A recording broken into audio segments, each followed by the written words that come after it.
Hi, Brett. Hi, George. How are you? Hello. Hello, Alicia. Thank Good to see you again. Good to see you. Thank you guys so much for joining this very special episode celebrating Silent Film Day. So we always start each episode by asking, how do you guys know each other? How did you two meet and have you worked together before? Yes. George, why Okay, don't you then. start it? I don't know how many years it's been. Probably almost at least a decade, right? I would Oh, yeah, say. for sure. Yeah. Um, as we many years ago, our former curator started getting into working on deals with Kino Lorber for different projects, and myself and my colleague Lynn Ann Schweigofer had started doing some little bits of editing. And it's just sort of a natural progression. And finally, the curator kind of just introduced us to Brett, and now we kind of work directly with him. We now have a new curator, so I'm sure we will be working with Brett and our new curator as well. But it's been a really great relationship. We've been able to palm a lot of stuff off on Brett, and I think I'm so proud of the work that we've done, not because we did it, but because we were able to get a lot of films which are otherwise lost in plain sight out to where they should be for people to see them and enjoy them again and learn from them. George is the master. George and Linan are masters of the deep cut, the cinematic deep cuts. Uh, it started, I think we first met when I came to the Library of Congress to shoot B-roll and interviews for pioneers of African American cinema, and then again for pioneers, first women filmmakers. And then George and Linan were like, there's so many other films. Could we possibly do something? And so we started testing like some really obscure things like The Intrigue, which was part of the Julia Crawford Ivers film collection, just a small one disc collection of films that otherwise no one's ever going to see unless they, go to an archive and sit in a viewing booth. So we've tried to, uh, resurrect as many films as possible, and it's happened. Well, and at a certain point, there are so many ideas that we said, George and Linan, do you want to curate a series? Or maybe however it evolved, that's how the Vitagraph comedies uh, three disc set came to be, and our most recent Wonder Dogs collection. Those were all, in consultation with us, though, curated based on the elements available and what made interesting viewing. Well, both of you have very important jobs when it comes to preserving silent film and nitrate film. But George, I'd love to hear a little bit about the history of the Packard campus, at the Library of Congress and about the nitrate film vault in particular. Oh, sure. Well, before 2007, the libraries at that time called Motion Picture Broadcast and Recorded Sound Division was divided up over like 3 states. There was material on the Hill in DC. There was material out in Landover, Maryland in a warehouse. For a while, there was a material in, Suitland, Maryland. And then the nitrate collection was out at Wright-Patterson Air Force Base in Dayton, Ohio, and that's how I got involved because I was going to school at Wright State University, getting my film degree, and my professor called me in one day and said, "How would you like to inspect film for the Library of Congress?" I'm like, "Sure, am I gonna commute?" He said, "No, it's right across the street, Wright-Patterson." So, went over there, got, like, the greatest college job you could imagine for a film person, inspecting original nitrate film, and that was 41 years ago, and if so I've been here since then, and then when they moved the collection in 2007 to the Packard campus, I moved with it. They just put me in a box with everything else with some packing peanuts. Here. But no, the Packard campus came out of the desire to bring the collections together to make them easier to access and easier to control. Because not only do we have films, we also have video, we also have recorded sound, and a lot of paper and stuff like that. So this facility where we are now in Culpeper, Virginia, had been a Federal Reserve uh, nuclear contingency program, basically. There was enough money stored here that when the Russians dropped the bomb on Washington, D.C., the government would be able to move here and continue running with enough money to keep everything going. Well, fortunately, that never happened. So after the Cold War, they closed down this facility and put it up for sale. The library bought it and started making plans to move in, and almost immediately realized there wasn't enough room for everything. And that's when David Woodley Packard steps in, of the Hewlett Packard family and the Packard Humanities Foundation. And he put in his money, the largest single gift ever given in the United States by an individual. I think it was like $240 million to build out this facility, utilize the original building, which we still have. That's where safety film and records are stored, and then build a main building for work and then and administrative and laboratories, and then build where I am now is the nitrate vaults, and that's another separate building on the far side. We're far away from everybody, and we're in a totally separate building for obvious reasons. But they're Is that brand I new. was gonna They're say. not brand new anymore. Yeah, they're almost 20 years old now, but they were a new design, newly built nitrate vaults, especially for the Library of Congress. Got it. And I So love your wait, origin story, Oh, George. yeah. It's pretty amazing, You and it's always got like a And it's little good to cinematic set Christmas Santa miracle Christmas. of the Packard gift oh, it and really, yeah, everything, it really Uh, is.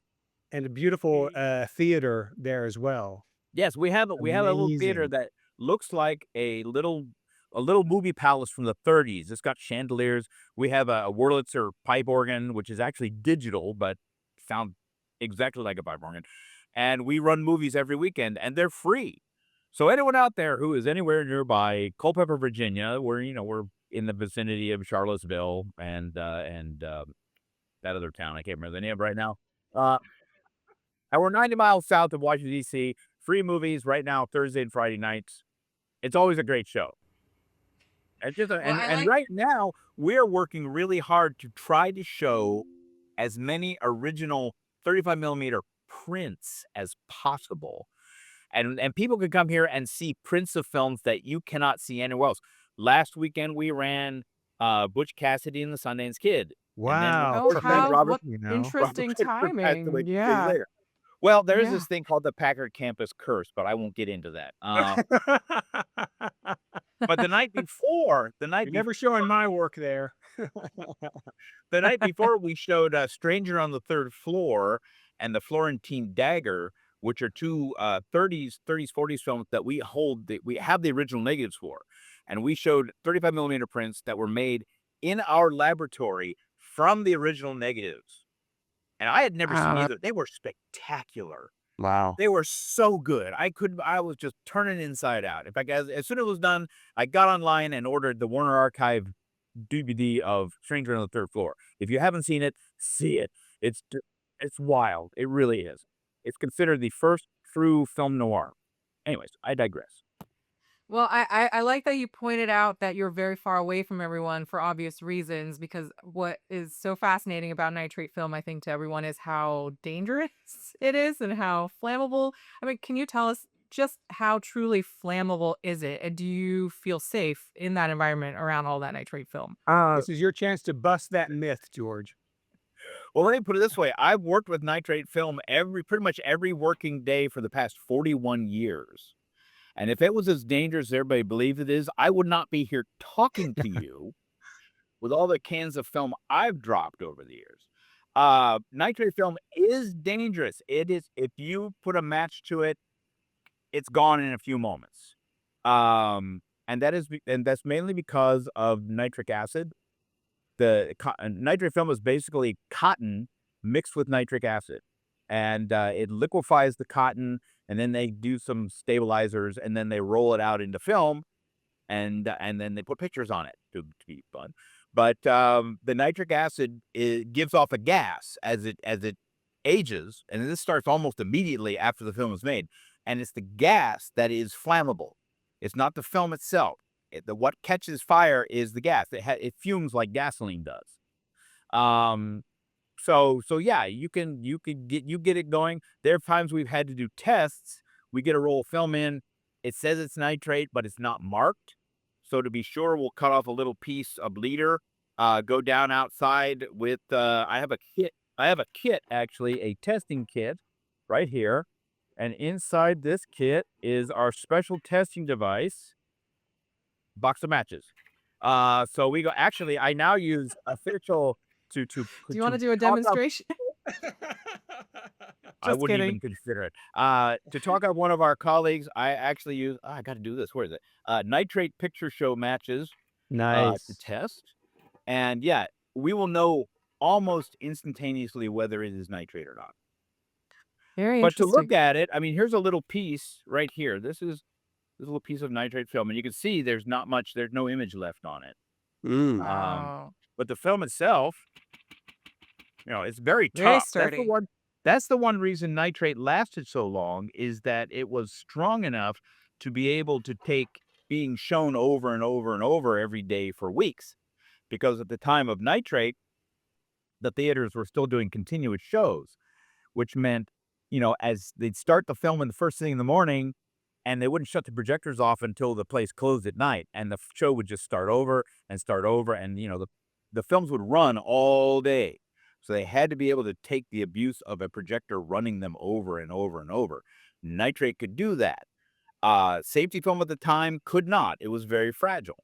So it wasn't until the what is called triacetate safety film was developed in the early 50s that Hollywood switched over and went to safety film. And of course, it has its own set of problems, as we have found out. In fact, nitrate film is actually lasting longer than most safety prints. Oh, wow. So what's the part that decomposes? What causes that kind of process of deterioration then? Again, it's the nitric acid breaking the film down. Got Um, it. and actually, as we found, everything affects everything. It's the nitric acid breaking down. It's the day of the week the film was made on. It's how well it Uh, was washed. It's the year it was produced. It's what it was stored with, where it was stored, how it was stored. Was it too damp? Was it too dry? Films made before World War One tend to last longer than anything else. Films made during World War One tend to deteriorate very quickly. And the reason for that is the really good nitrocellulose and nitrates were going into armaments. So Kodak had to settle for second quality. You get out of that into the 20s, it gets a little better, but then you get up close to World War II and it's all over again. With the World War II stuff, terrible. And you get to the very end of nitrate and stuff from 49, 50, 51, it's really bad. I can tell you we have the original camera negative of The Thing from Another World, which is one of the last films probably to have nitrate in its negative, and it's a combination of nitrate and safety. And wherever the two are spliced together, they've deteriorated. And it's the safety film causing the nitrate to deteriorate. Oh gosh. Well, Well, to once me, the film made the things I Go like ahead, about Brett. one of the things I like about nitrate, and 40 years ago, it was like, "Oh, isn't this terrible that it's happening?" But now it's kind of become a thing of beauty, is the way it deteriorates in these sort of clouds and the image kind of shifts around, and it's almost like you're looking at things through a prism, or like through a you really get a sense of the film that it was made on, and the fact that it is this time which is gone and is deteriorating. So there's something graceful about the way it looks. I've never been able to see that it looks that in its best condition, a nitrate print looks better than a safety print, but it's probably just like any film, it's going to be the lab work's going to determine, but Yeah, maybe George will. yeah, that was always a thing that I heard for many years. Oh, nitrate prints just glow and they're so beautiful. And I'm like, sure, whatever. But the first year I went to the Nitrate Picture Show, which is up at the George Eastman Museum in Rochester every spring, um, we're watching these nitrate prints, and yeah, they look good. They look really good. And then they showed a print of a Fox film, 20th Century Fox film called Roadhouse with Ida Lupino, and it glowed on the screen. It was so beautiful. I couldn't believe it. So I'm like, okay, yes, that's absolutely true for black and white nitrate. It does glow in screen. Color nitrate, it looks great, but it's a totally different process from black and white. So, it looks great. The one thing I have learned is that nitrocellulose as a plastic, clear nitrocellulose, is much purer in its clarity than other plastics. In fact, I don't know if they still do it, for many years, they used nitrocellulose test tubes for color spectrometry because it gave a truer reading. There were less occlusions going through the plastic. So more light would get through and you get a truer reading. But the one thing I actually ran over to get that I wanted to show you, this again will show you just how long lasting nitrate can be. Let me get this out here. This is something that just came to us about a week ago from Michigan. Okay, it doesn't look like a whole lot. Okay, this is a print. I'm not going to get close enough. Okay, but you can see Yeah. that it's in really good. It's got a few things going on, but this is a print of a film called "The Charge of the Cadets at West Point," and this print dates from 1896. Wow. 1896. It's not deteriorating. It's very fragile. The plastic is drying. It's very brittle. You can see some places where we've had to tape it on the base to make sure we maintain our print, and those will be fixed when they get to the lab. But you know, I think it is still, we can still scan it. We can make a copy of it. And from what I'm finding, it may be the only material that survives on this film. Wow. I haven't So found any. when a film like that makes its way into the vault, is it considered pretty much, is it safe, or do you have to constantly kind of baby it to make sure it doesn't continue that decomposing process or deterioration? Yeah, the source of its destruction is kind of built into it. I mean, eventually they're all going to go the way of the bad ones. But like I said, this early stuff, this print will probably still be with us long after I have retired because it's so early. Hmm. We have started within the past year a project of going through all 124 of our vaults and checking every single can for deterioration. And we are finding films deteriorating to the level of powder. Because as the film breaks down, as the nitric acid breaks the film down, it liquefies it first, and the gas will actually push the liquefied film up through the wines of the film, and it forms what look like little honey droplets on top of the film, and they inflate, they get bigger, and then eventually they'll burst as the gas gives out. And then as that continues to deteriorate, then it'll slowly turn to powder. And once it gets to powder, there's nothing we can do with it except get rid of it. And the powder is really nasty and it'll give you a headache and it smells bad and that kind of thing. That's the other thing. The other thing about nitrate. Uh, when nitrate is nice, when it's in good condition, it doesn't smell too bad. It's got a really nice kind of a piquant, woodsy, very earthy. Some people say it smells like semi-sweet chocolate, and there are some that smell like chocolate. But once it goes bad, it smells like dirty gym shoes and or a wet dog or worse. It's horrible. And we'll have, if we're working on really nasty nitrate, we'll suit up, we'll put on respirators. We'll have people down the hallway going, "What are you guys working on? It smells horrible." And yes, it does. It's a sense of history in the making. Cinema, my friends. Well, let me ask you this, George, because the show is shelf space, and give us an idea of how much shelf space we're talking about when you say someone's gonna open every can. Are we talking about what, 50, 60? Okay. Well, we have 124 volts here. 120 or so actually have actually filmed them. 6 volts are set aside for just nitrate still negatives. We currently have about 145,000 reels of film here. And Do you we are at over 98% capacity. We are very, Oh, very full. wow. Wow, you might have to expand soon. So how often do you get new films, and what's the acquisition process like? Do people submit them, donate them? Do you seek out new films? Uh, well, we don't really seek stuff out now because we're at 98% Okay. capacity. Fair. We would love to be able to, because there's a lot of stuff still out. That's what's really amazing. Nitrate film has not been made in over 70 years, but it's still out there. Like I said, we just got new material 2 weeks ago. Amazing new material. And if we parse it out, we get at least one new reel of nitrate pretty much every week. Wow. And it's been that way for years. And like I said, there are still big, big collections. We're talking thousands and tens of thousands of reels of nitrate out there that would love to find a home, but all the archives are in the same boat as we are. We're all running out of space.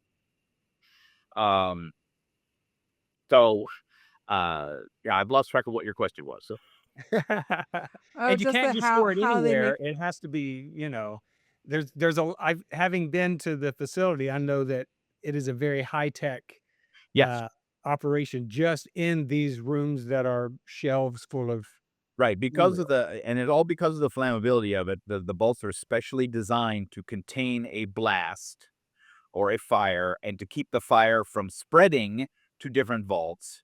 It's an amazing set of systems. If we have a fire alarm, all these things happen at once to prevent a catastrophic loss of film and or life. Um, and it's one of those things where hopefully it's a great system and we have great faith in it, but I never want to see it work. I never Right. want to actually be in the situation where it is actually actuated. So Mainly it's because it'd good be a to know huge risk. that there are safety measures in place. Oh yeah. So it's not And what like a situation where you can just add more shelves, just get some more shelves from IKEA to fit more. oh, It's got to definitely be not. very, very specially designed. That's very The good to shelves are know. actually they're steel, they're coated steel, and the shelves are packed with concrete to add Wow. that extra level of safety. But the biggest thing, one of the biggest systems that we have to protect the films, as we were talking about, the nitric acid gas is what is causing the destruction. Our system, our HVAC system, pumps the air out of every vault, replaces the air 100% every few minutes. That keeps the gases from building up. And I was here for years before I realized being back in the vault, as long as the system is running, you don't smell nitrate. Nitrate, like I said, has a very distinct odor to it. You don't smell it in the vaults unless the system gets shut down for maintenance. And then within like 30 minutes, there it is. You smell it. Then they turn the system back on, and in 5 minutes, it's gone. That's And so that interesting. more It's than such a anything else, scientific process. yeah, that will keep us from having an accident or a fire. So this question is for both you, George and Brett. In your own words, what makes silent film, what makes nitrate film so special? I mean, other than the fact that it's the original form of physical media and the fact that you have to handle it like dynamite. What makes it so special for you? I'll start and say a little bit, and then maybe we'll trade off. We'll tag team this one, George. I mean, to me, it's like you with nitrate film specifically, you're handling or working from the first generation element. You know that most likely, this is the closest you're going to get to actually touching the camera or being in the room at the time when the film was being made. So there's something there's a sort of reverence uh, towards nitrate film as a historical item, but also a reverence and respect for how dangerous it can be, and an appreciation for how much effort has gone into preserving the films because it's so dangerous. I mean, to me, it's just like it's one of the few things that I think we really protect it and preserve it. Um, it's kind of a piece of history that we all honor and cherish in a way that there's not a lot with other things like literature and maybe other art forms. That's just to me one of the things that comes to mind. Huh. Uh, I second that emotion, but also for me, one of the things for me, and working so closely with this stuff, is the art of silent filmmaking and sort of being able to see that from the very beginning. From these films from the 1890s, where we got something moving on the film, that's good. To watching the first evidences of storytelling, and then the beginning of, finding that how to edit the film. It doesn't have to be one long take. Oh, we can cut away and we can do it as we can move the camera. We can move the camera, and move over and look over here and look over here. And then we can cut to a close up for an emotional effect. That's it, to me, that's just exciting. And at the time, and there are times when we still have original negatives from that era, and to actually look at the physical negative and see how they put it together, how they edited it. Oh, And so some cool. things where they speed up, and this is such an amazing amount of work, where they will speed up a shot by cutting out frames. So suddenly you'll have a sequence where like two frame pieces are all spliced together, and that speeds up the action. You Like know, a jump cut, yeah. like a jump cut, yeah. And then of course the whole art of titles. The that was a whole nother artwork, was the creation of titles, not only for dialogue, but also for storytelling and making comments on things, which of course you didn't once, once they went into talkies. It's amazing how long they did keep titles in until they finally just kind of faded away and they let the pictures tell the story. Um, I'm amazed at some of the filmmakers, people like Lois Weber and some others who would have these really rather terse intertitles about characters, setting up the emotional aspect of this character, or that they were particularly smart or particularly stupid or, funny looking or something like that. And then sometimes some of the comedies, the best jokes are in the titles rather than in the action.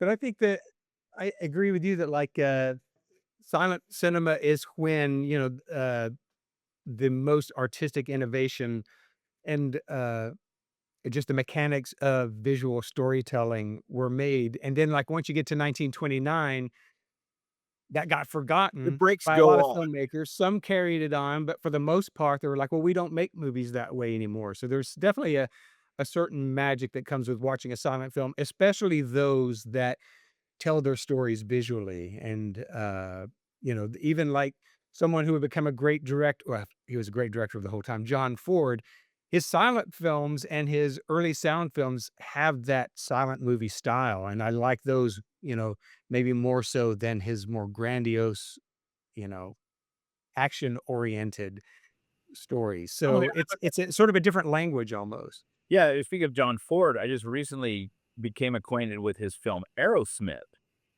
which is not a Western and it's not an action movie. It is the almost the antithesis of a John Ford movie. And it's one of his first talkies. I think it's 1931. And it is one of the most amazingly cinematic movies I've seen from that early. It's absolutely stunning. Um, and again, a lot of it is him using his silent cinema chops to create these visual images that are so striking. Another one I'm thinking of, several filmmakers I really like who were able to overcome sound, King Vidor.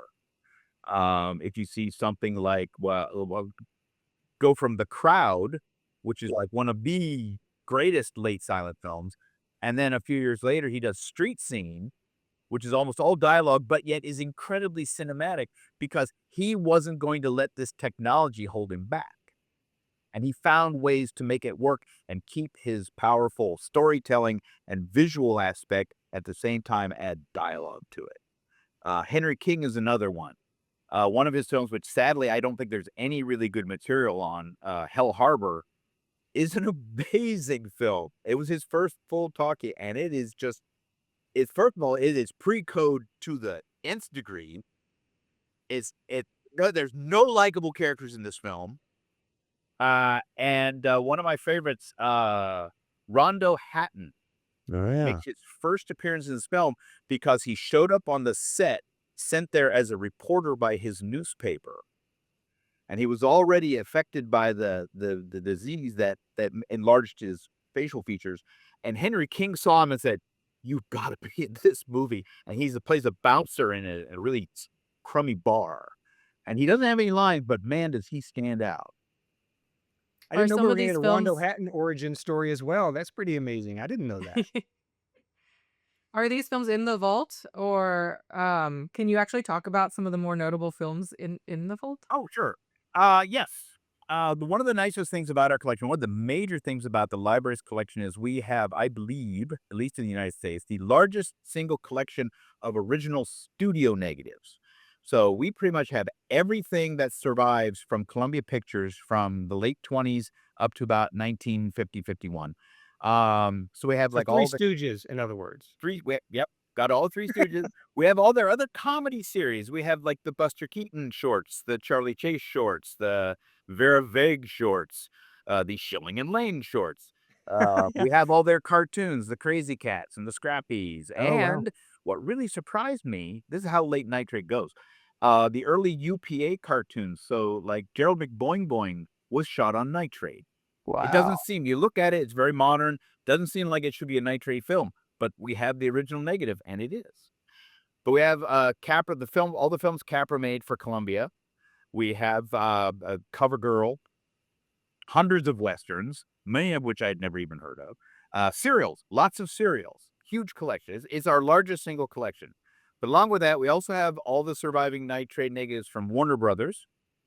So we have the negatives to things like 42nd Street and The Jazz Singer and Casablanca and Maltese Falcon, The Walking Dead with Boris Karloff, which is absolutely amazing film too.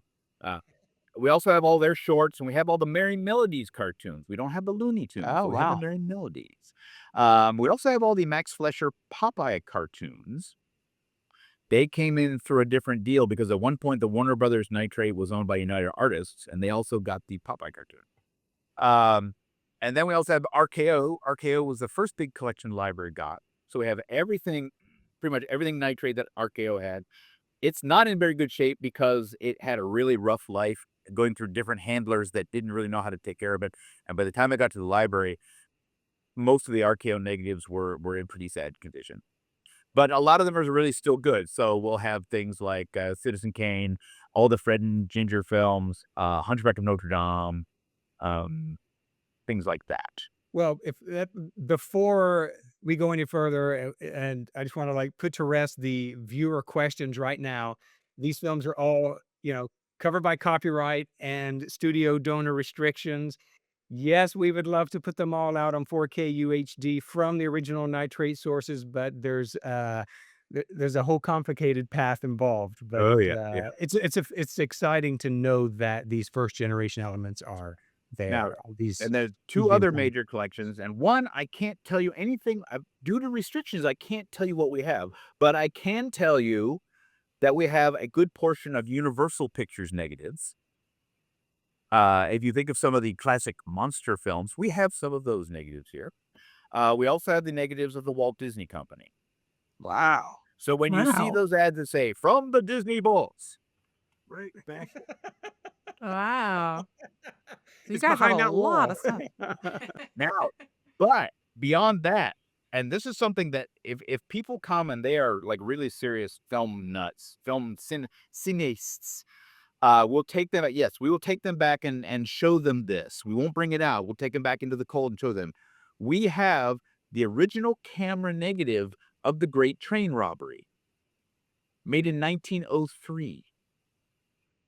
It is still a useful negative. It's still, and this, of course, is the one that is considered, the first story film. It's not, but it does have the importance of being the one that kind of broke the mold and kind of proved to the burgeoning industry, oh, people will sit still for a long film, i.e., 15 minutes, without freaking out. For once a Great Train Robbery came out and was such a big hit, then, films start getting bigger and more complicated, and of course everybody's copying it. The next year, Lubin Company made their Great Train Robbery, exactly same story, same film, and actually, in my opinion, better made. And then Disney countered with, not Disney, excuse me, Edison countered with the Little Train Robbery, which again is the same story, but with all children. And I believe that is available on the Kino Edison set. I believe that is correct. The invention Yeah. of the movies. Shout out.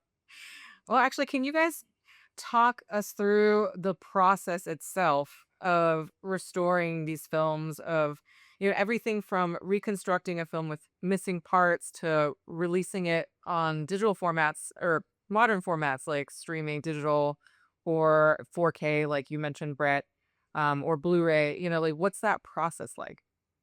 Let me start it, George, and then I'll pass off to you. So the usually the beginning is uh, there's a project we're undertaking, an idea for a project, and we can't go anywhere until we know what film elements are available, the condition, and so forth. But we know it's a good idea.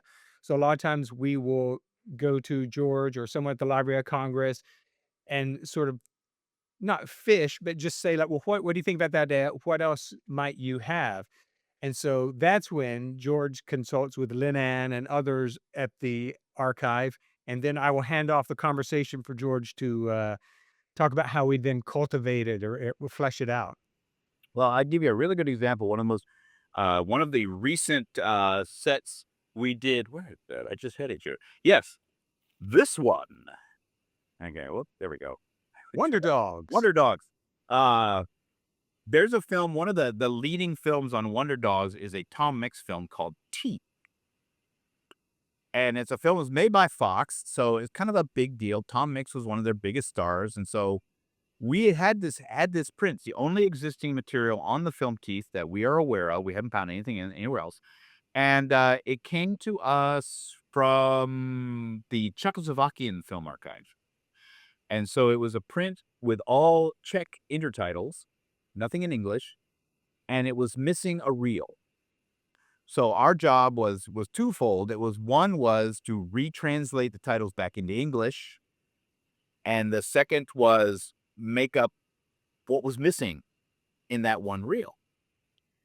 So what we did is my colleague Linan started digging around finding written material on the film so that we could find out, we could properly do the titles. Sometimes we're lucky we'll get a continuity script from the era that has all the titles written out. Oh, that's great. That's easy peasy. That's what we did with Ramona, which is also available on. We actually were able to get the bulk of the titles and put them in properly. With Teeth, we got a continuity script. It was great, but whoever did the continuity script for Fox was in a hurry or just didn't really care, and the titles were just the first two words.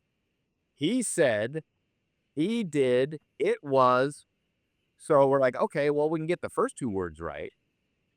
So we transliterated the Czech titles into English. And then, of course, the syntax is all wrong. So we had to go back and put them into a proper English syntax so they made sense and take out all the profanity that kept coming. We don't know why. Maybe it was just the AI was having a bad day, but it kept putting four-letter words in that just didn't belong there. We're like, well, we can't do this. Tom Mix would never say that. So we finally got a working set of titles. And then we had to recreate this missing reel. Well, we know kind of what goes on from the reel before and the reel after. Nicely, we had a copy of the novel that the film was based on. So we go through the novel, we find that section, and we kind of craft it out. And from some reviews from the time, we crafted out a sequence that would help tell the story and keep the movie rolling. And the way most police people do this, most archives have done this, and up to, we'll just have like blocks of text to what's happening, what's happening, what's happening. Well, Linan and I kind of got really, as we have done it, we've kind of broken the mold on that. And I'm sure there's a lot of people who don't like that we do this. But we try to make those sections as interesting as the film so you don't lose the momentum that the movie has built up. So we found images. We tried to find stills that were from the missing sequences. Nothing. There was nothing out there. This film must not have done well because Fox did nothing for it. We found like one or two reviews, nothing. So we went through and found images throughout the film, frame grabs that we could put in place that would sort of help tell the story. We tinted those sequences to match the rest of the film, the action. So like when there's a fire sequence in that reel, we go to red. So it's a fire, and so we managed to fill in that empty sequence. Now, the one good thing that actually came out of our searching for material is that Disney now owns Fox, the 20th Century Fox Archives. So we wrote to them, what do you have on the film T? And they sent us everything they had, which was a series of lobby cards. But the one thing they sent us that was really cool is they sent us the music cue sheet for T, which the company would hand out to the accompanists, the organist, pianist, whatever, say, here's what we recommend you play. So when it came time to do the music for T, we went to our colleague Andrew Simpson and said, had you ever done a score from a cue sheet? He's like, yeah, I could do that. So we gave him the cue sheet, and he comes back and he does this amazing score. And he said, that was the hardest score I've ever had to create, but it's amazing.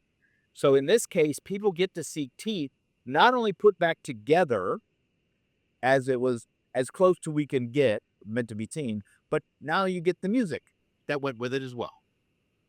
So for That's us, that was it was a lot of work. that's And for so those cool that who yeah. have the copy of Wonder Dogs, there's a great interview with Andrew Simpson performing with the screen above him where he shows us the cue sheet and talks about it. So it's so exciting to go down these like rabbit holes of discovery of a movie that has no reputation but is fascinating. And why is it that this film has not been out there? That's so often the case. So it's like the process is more interesting than the film itself. So Well, there I'm glad have to been hear the some of process is both, in the bonus yes. features.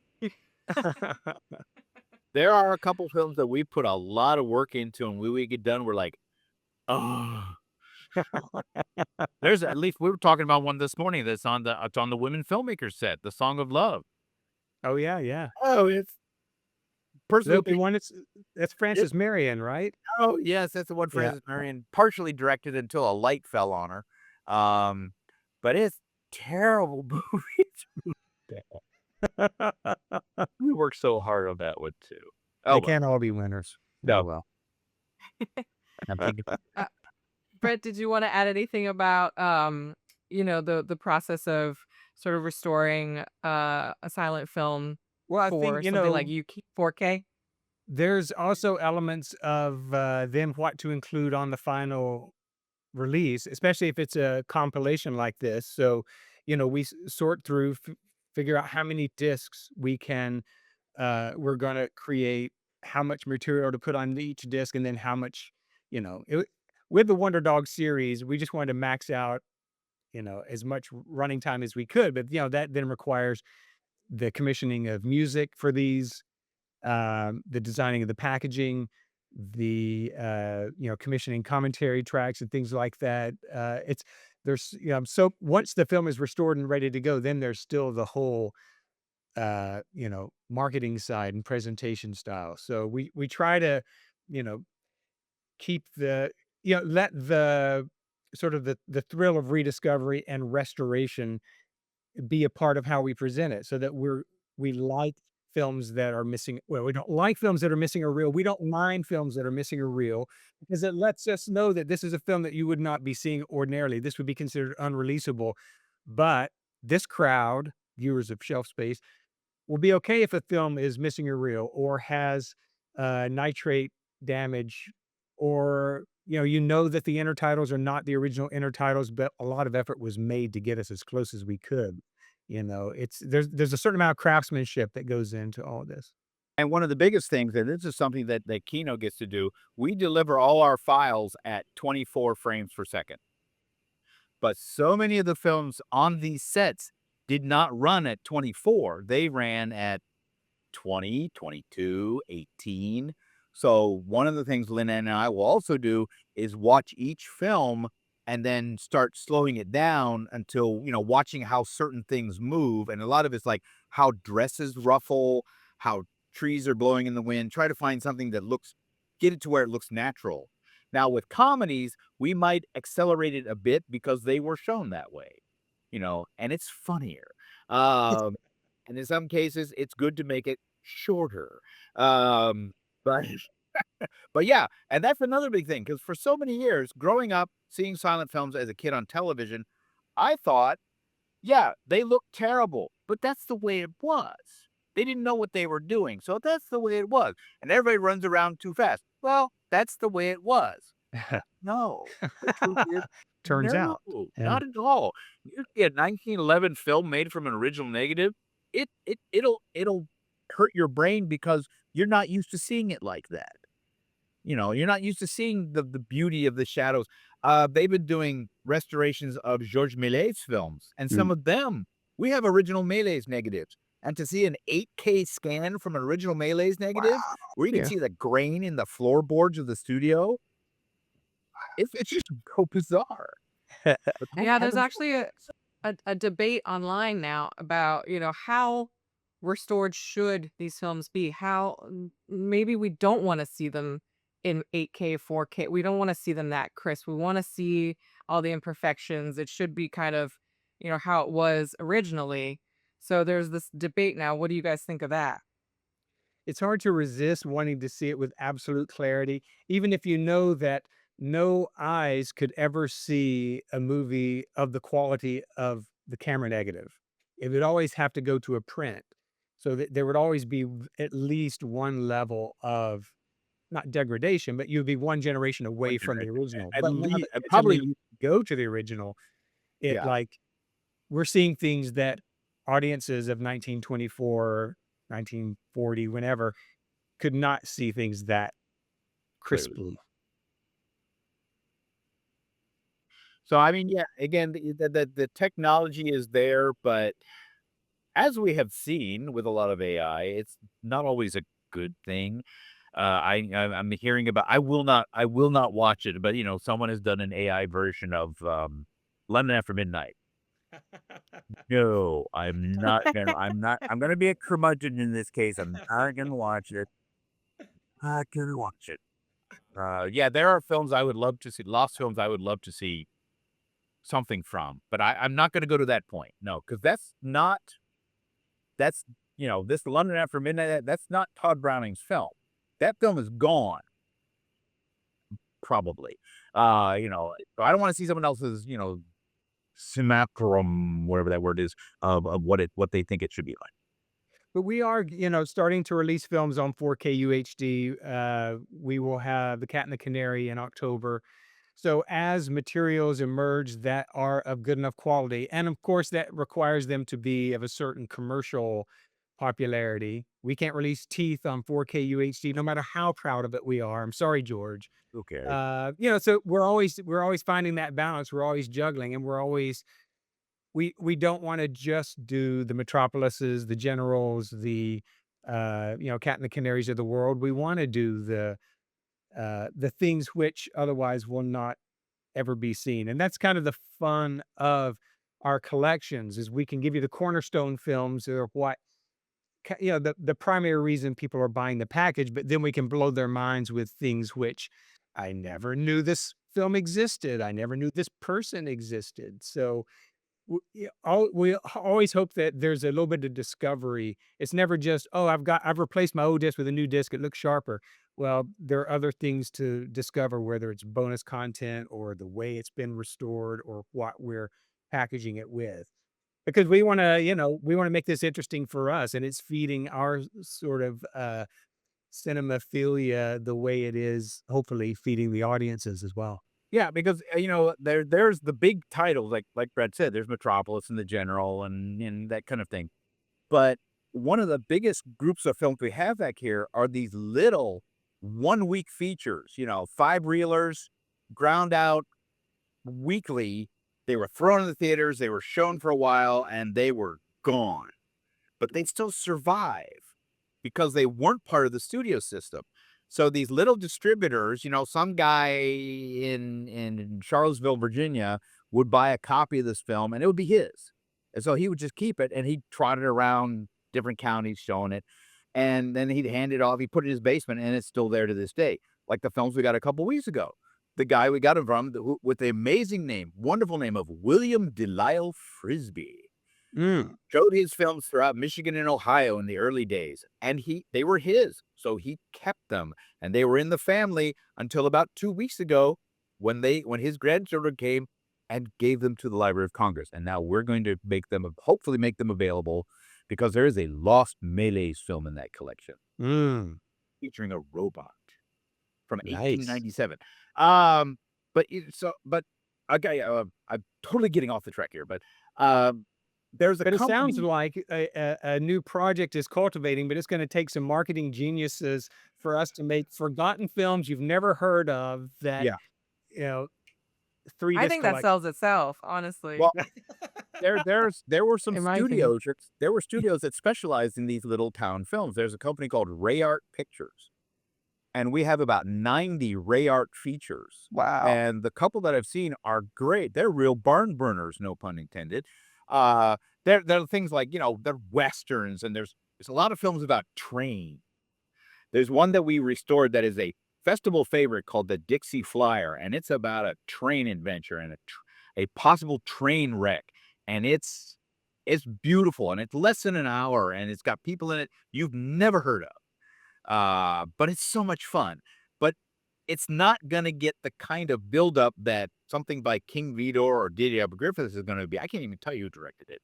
But there are so many of these, and I think they need to be seen because they are a more realistic version of what Americans were watching Mm. than the General and the big King Vidor and MGM things. You know, That's these were the ones that's that an got in interesting point. theaters on a regular basis, and then maybe once a month they would get a big MGM film or a Paramount film.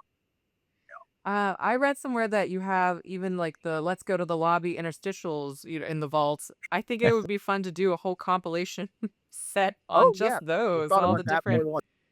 We've got variations. lots of interstitials, advertising films. We have some ads in Technicolor, with like Fib McGee and Molly and stuff like that. Yeah, the Let's All Go to the Lobby. That's my one moment of pride. That's the film I got put on the National Film Registry. Nice. Okay, cool. I've tried other ones, but that's the only one I've ever gotten on there. So I'm very proud. That's awesome. Can we talk about contemporary and modern film for a second? I would love to know, in your mind, what are some iconic modern or contemporary films that would not exist without the influence of silent film? Oh, Bram Stoker's Dracula. Mm, good one.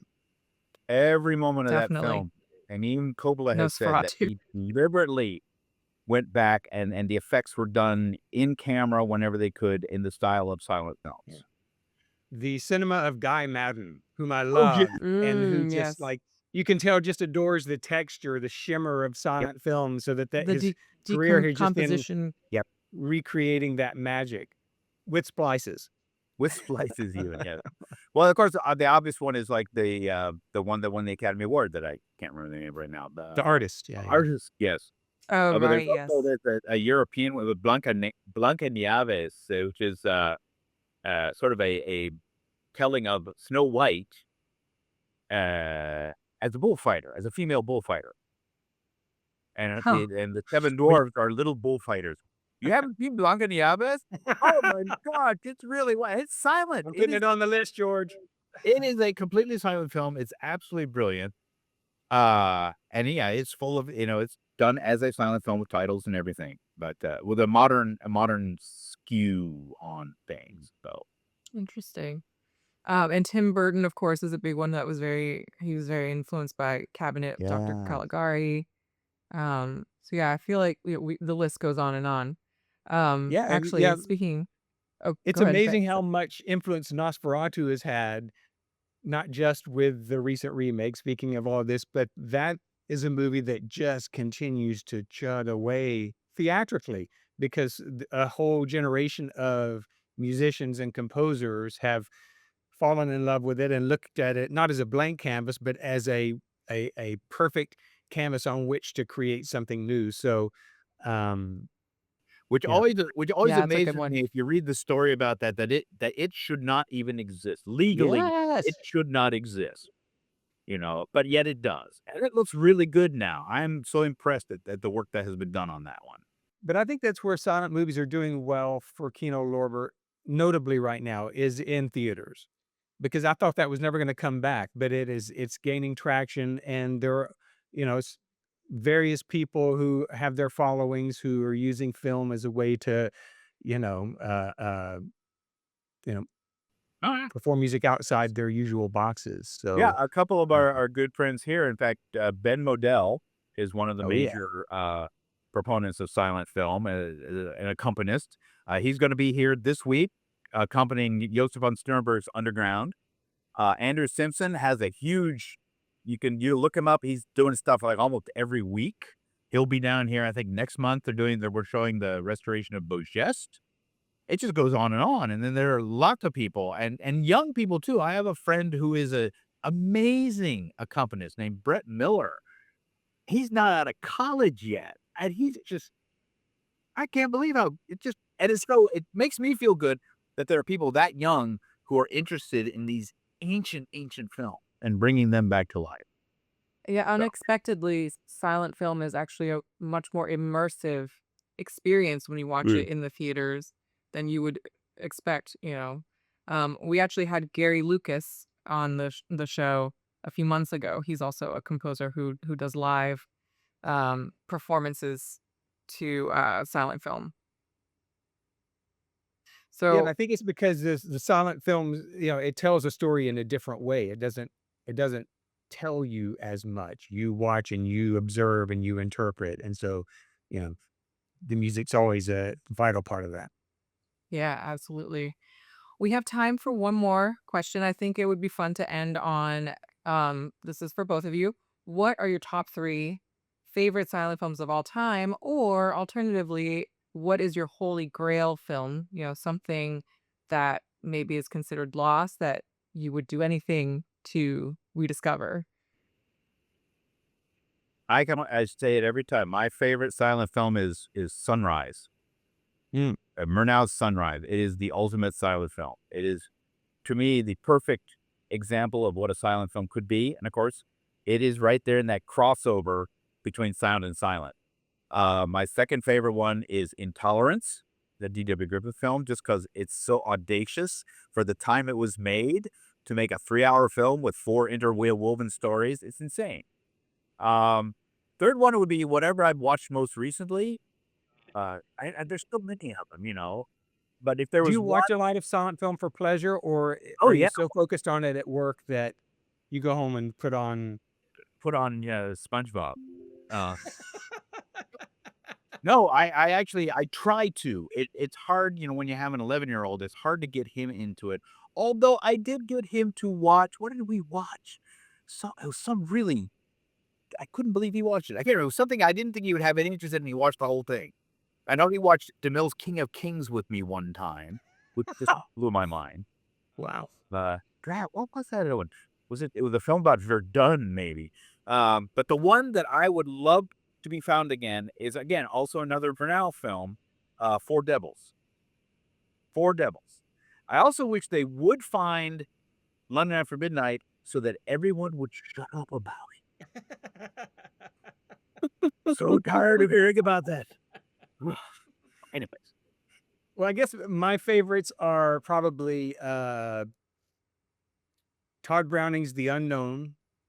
Um, Not so much for visual storytelling, but just an audacious story that if I don't think it could be remade as a talkie because it's just so outrageous, but as a silent, it somehow works that a circus performer has his arms cut off in order to be loved by a woman who has a fear of men's arms. That's just part of it. That's it. That's in the I'm second sold. act. Also Sherlock Jr., the Buster Keaton movie, less than an hour long, but it just your jaw is just like dropped the whole time because it does everything from very simple storytelling with him sweeping a floor to creative use of editing and double exposure to amazing chase sequences. It's just like Well, and yeah, everything. he walks down the aisle of the theater and walks into the screen and becomes part of the movie. And you don't realize how Very hard it is innovative. until you really are figuring out how he did it. And it's just, makes it all the much more impressive. His As far as my stunts. favorite lost or the film I most would like to see brought out is Eric von Stroheim's second half to The Wedding March. He made The Wedding March, which one day someone's going to put out on video. I'm not going to name names, but it should have happened by now, but it hasn't, but it will. I think someone's working on it finally. But there was a whole second film, which was never released in America, but was released, I think, in Europe. And it existed for a while, but it is now gone. But that is a one, just because I love The Wedding March so much, I can't imagine what act two or part two of that would be like.